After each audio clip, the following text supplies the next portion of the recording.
All right, guys, how you doing? It's Rabea. I hope you're all well. So we're back at it with another Ask the Fro. This is number 16. It's been a little while since the last one, but basically this is where you have questions for this fro and I will answer them for you. If you do have any more questions after this video, put them in the comment section and I will do my very best to answer them. Before we get started with the questions, I just wanted to address the penguin in the room, which you may have seen at the beginning of this video. Basically, a couple of weeks ago, I was filming some Soundlight videos at Anderton's, and out of nowhere, Lee walks in the room with a box, and he's like, "Someone has bought this for you. I don't know what it is, but yeah, basically, someone called up, they've bought it, and it's a gift for you. So here you are." So I jumped up and opened the box, and of course, it was a Gretsch penguin. I've been in touch with the person that purchased this guitar and sort of said, firstly, thank you, but also like, you know, why did you do that kind of thing? Because it was a bit like, oh my God, this is a expensive guitar, a beautiful guitar, and it was completely out of nowhere. So I felt a bit like, whoa, you know what I mean? A bit unexpected, but in a good way, of course. So I emailed back and forth and spoke to the person that bought the guitar, and it was a gift, basically, the long and short of it. So it's just an incredibly generous thing. It's super kind, and I really, really appreciate it. It was basically as a result of me sort of mentioning over videos and stuff that, you know, the last guitar that I wanted to buy for the kind of collection of recording guitars in the studio was a Gretsch Penguin, because I don't have a guitar that does that sound. So obviously somebody very thoughtfully took note of that, and then of course went ahead and very generously got the guitar. So that's why I have it. I'm incredibly grateful and super happy to have it, and it sounds incredible, as you heard at the beginning of this video. So yeah, I just wanted to throw that out there and say thank you. You know who you are. Incredible, awesome. Yeah, basically, thanks. Anyway, let's crack on. First question is from Rolf Eric Amundsen, and he says, "Hey Beer, over the years I've seen you play a lot of different amps, but I've never really seen you play a Mesa rectifier in any version. Have you spent time with a rectifier? What are your thoughts? I have a dual rectifier in my studio. While not as flexible as, for example, a JVM, it's a unique amp compared to the JVM 5150. I'd love to hear your thoughts on it." So yeah, I haven't spent a lot of time with Mesa rectifiers. I have used them, of course, in the studio and on things like Soundlike, and when we did the Aux video recently, the update for the Aux. They're great sounding amplifiers. I particularly like the cleans and the lower gain stuff on them. I find that the overdrive, for my taste, is a little bit squishy. It's a little bit kind of chewy sounding, and actually we found it very difficult to record the high gain tones in the studio, having to EQ them quite a bit. That's nothing bad about saying anything bad about Mesa amplifiers. It's just, for my taste in tone, I found I had to EQ it a little bit to get what I found I enjoyed. Either way, they're great amplifiers. You know, it's Mesa. You know, they make a load of great gear. I've used, my favorite amplifier they have is the Lone Star. I think that's probably the one for me if I was going to get a Mesa amplifier. Of course, I've got the Flux Drive, and you know, even that new cab sim that they've just brought out looks amazing. So either way, you know, Mesa, the Boogies, the Mark 35s, all that stuff, awesome amplifiers. Just the rectifier stuff for high gain and the kind of high gain tones I like, probably wouldn't go for that. I'd go for something else. But as I say, the cleans are awesome. I hope that answered your question. Next question is from Alex Cash. Says, "Hello from Greece. What strings, picks do you use and why? Also, for recording on an album, do you prefer combos or heads and cabs?" So strings I use are Diodario NYXL. I've used them for a long time since they came out. And I've also played for Diodario for a long time. Rob introduced me years ago, and they look after me. They've been great. They're awesome people, and the strings are great. I can't complain. And they've got lots of cool artists on their roster as well, so it's nice to be alongside some great players as well. Picks wise, I use my brand new signature Dunlop Flow pick. It's a 1mm pick, and I've been using these for most of this year actually, since we've been talking, from NAMM 2019. Before that I used Hawk picks. They're made from a synthetic sort of milk protein called casein, and I've been using them for years before that. The reason I changed was because my friend Max gave me a Flow pick, and I was blown away with the articulation of it, how nice and comfortable it was to play over the strings and all that kind of stuff. It was just a little thick, so you know, coincidentally speaking to Dunlop at NAMM in 2019, and they wanting to talk about doing a pick, getting to do a Flow pick in a 1mm was like the perfect combo for feel and the thickness. and also a little bit lighter than picks I'd used before. So I could do strumming, I could play more looser styles as well as the fast articulate stuff. So that was really helpful. As for your second part of your question, in the studio with amplifiers and cabs and combos and stuff, really it's down to whatever sounds good. Generally, I find that it's better to use heads because then you can swap out cabs if you're not a fan of the speaker combination at that point. So you can just jump between loads of different cabs and try stuff whilst keeping the amp and the settings the same. I find that a way better workflow, because if you've got a combo, everything's stuck together. So it depends on what you've got available to you, but for me in the studio, it will always be heads and cabs just for that reason that you can, blend everything about. So hopefully that answered all of your questions. Next question is from Reason. He says, Yo Beer, whose voice belongs to the super awesome speeches over your track Prayermonger with Tosca? I saw you guys in Glasgow last year, and the set was so sick and inspiring. Much love. Thank you very much. So the voice on Prayermonger is Dave's godfather, Tim. And this guy he's Dave's godfather. We've known him for many, many years. And when we were trying to think of, who to get to do that kind of voice, that kind of voiceover, because, we love people like Alan Watts, even guys like Bill Hicks and stuff that have got really cool philosophies on things, and we wanted to quote them, but obviously with copyright, and it's very difficult to be able to use that stuff, and also a lot of it's been used already, lots, but we wanted to do something original. So we had Ben write out a speech, basically like his thoughts on things, and we give him a scenario to work on, and he wrote that out, and then we gave it to Dave's godfather Tim, and Dave went over and recorded him, and that's what we ended up with. We kind of, paraphrased a bunch of it, but we ended up with what went on the record, which is perfect because it expresses the message we wanted to put across with the album, but also it had this really genuine, authentic vibe to it as well. So we were very lucky. So Tim, thank you very much for doing that. Hopefully that answered your question. Next question is from Antique A. Says, Hey Rabea, in the recent Without Busting the Bank video, Linkin Park, you mentioned that you don't like the latest Marshall DSL 40 CR. Can you please explain why? So, as you all know, I do the Soundlet videos at Anderson's with Matt, and back in the day we always used the Marshall DSL 40C, which was their DSL reissue 40 combos, 40 watt amp. This thing was so useful across so many different artists that we did. Then they reissued them as a Mark II, and they changed something about the way they sound, and they just didn't work in the same way. I found them way harder to record. They were a bit fizzier, too much presence.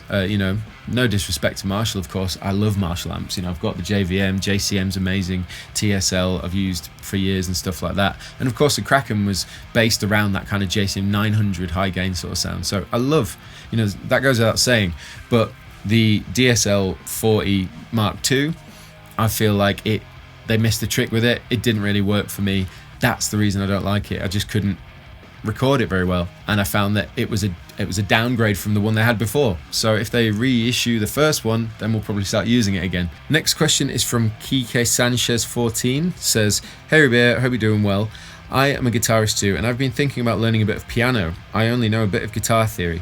Do you think it will help, or would you recommend to learn deeply more guitar theory? Greetings from Spain.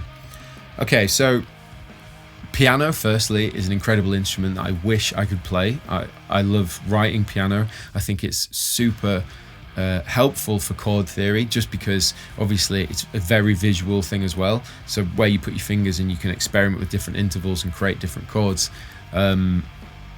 That I love. I'm terrible at actually playing. Hannah's amazing at playing. Matt's really good at playing. Loads of people I know are really good at playing. I can't play piano to save my life. But I would definitely recommend learning it, because I think it's an incredible instrument, especially if you can get to the point where you can create on it and play with feel and all that kind of stuff. It's a beautiful instrument. I think it's useful to learn, like I said, visually, and to understand the relationship in different chords and intervals and stuff. I think that subject as well, intervals, is probably the most valuable theory lesson that I ever had when I was younger, to understand what an interval was, how to listen out for them, and then how to expand on that so you can identify different chords from hearing them, all that kind of stuff. That I think is probably one of the most useful things I've ever learned, and it's really helped me to work my way through becoming a better guitarist, and songwriter, and being able to make up these cool chords that obviously are chords somewhere in the world, but for me they're just a combination of different intervals that I love. So I liked having that tool to work my way out of in with music, go on that journey with that tool rather than understand everything, because I think sometimes that can quash creativity, if that's the right word. Either way, definitely learn some piano and check out intervals and chord theory and ear training. I think that's all very useful stuff. Next question is from Ivan Rosso. He says, thoughts on Keith Merrow? Keith Merrow is sick. His sort of voicing of chords and the chord progressions and the riffs that he comes up with are so dark and like eerie, and I love that sound. It's a very cool sound, and of course it goes without saying that he's a phenomenal player, songwriter, riff writer. I don't have anything bad to say about Keith. I've not actually really spent a lot of time in person chatting with him, but of course we see each other's videos and stuff and follow each other on Instagram and things like that, and yeah, absolutely awesome. Him and Wes Hauk did the Alluvial record. I don't know if you've heard that. I think it's called Alluvial, and it's an awesome album, so check that out. I'll put a link in the description box below, but the riffs in that are ridiculous. So yeah, definitely a fan of Keith Merrow. Next question is from Mind Half Gone. He says, what got you into progressive music? To be honest, I think it was kind of by accident, by becoming a fan of Incubus of all bands, because they were experimenting, not really massively, but there were certain sections in songs that were odd times, and they jumped out to me. It was like, oh, that's cool, I haven't heard that, and obviously I wanted to be able to nod along to it and stuff and learn the song because I was such a fan. So like the part in circles before the first verse, it's a bit different, stuff like that, like Nice to Know You as a groove in the verse is an odd time. And they just did it in such a tasteful way that it didn't make you feel like it was odd times, that, it was addictive. And suddenly you want to write like that and you want to start exploring that world. And then beyond that, getting into other bands doing it, like Carnival being an extreme version of that, doing a lot of cool time stuff. But then, we got into all sorts of bands like Osric Tentacles that were just crazy mental prog, from back in the 70s and stuff. There are loads of bands I can think of, but basically it started there. That was something that it was an immediate like, hang on a minute, that's not normal. And that's only because it was the first band that I was really into that were doing that, so that was the first band I heard doing it. So yeah, that's where I started, and then you get addicted to it. And then now when I'm writing riffs and music and stuff, I'm not really thinking I'm going to write in an odd time. It's just what sounds cool to me, where the bars should start again or whatever. It's just, yeah, I think it's just ingrained at this point that I wouldn't even call it prog, but I suppose it's that idea that it's not just straight time, if that's what prog is these days. Next question is from Jay Loft. He says, hey Rabea, the outro to Africa you did with Frog Leap is totally immense. Did that originally come from an improvised jam together? So that's the outro on Africa, which is one of the songs on Frog Leap Studios that we play live and stuff. It's awesome. Hannah sang as well. It's very cool. I think that's probably one of his most viewed videos now, which is crazy.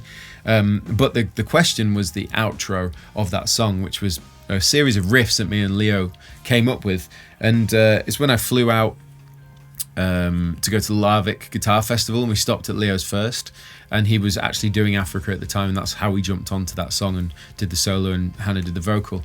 And then the following morning, me and Leo were just hanging out in the studio, and we were like, why don't we just write some riffs? So we just set metronome going with a drum loop and just riffed over it, a bunch of different things, then tied it all together, and that's how it happened.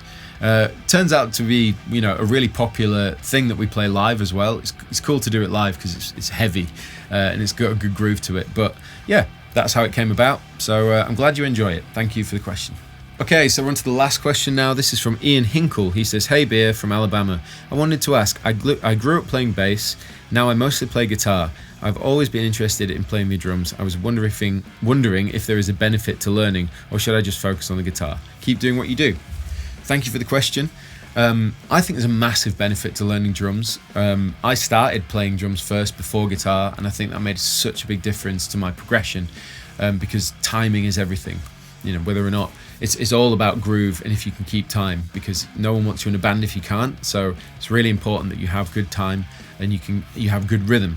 So by learning drums, that comes, it came naturally to me because I'd started on drums, so it was just a given to be tight, to be a drummer. So I think definitely learning drums is going to be hugely helpful for your timekeeping and just general groove. But then if you go one further and start to get a little bit more geeky about drums and explore different groove ideas and different drummers that were famous for certain grooves and things like that, like the Bonham Shuffle or the Purdy Shuffle, or even the groove at the beginning of 50 Ways to Leave Your Lover by Steve Gadd.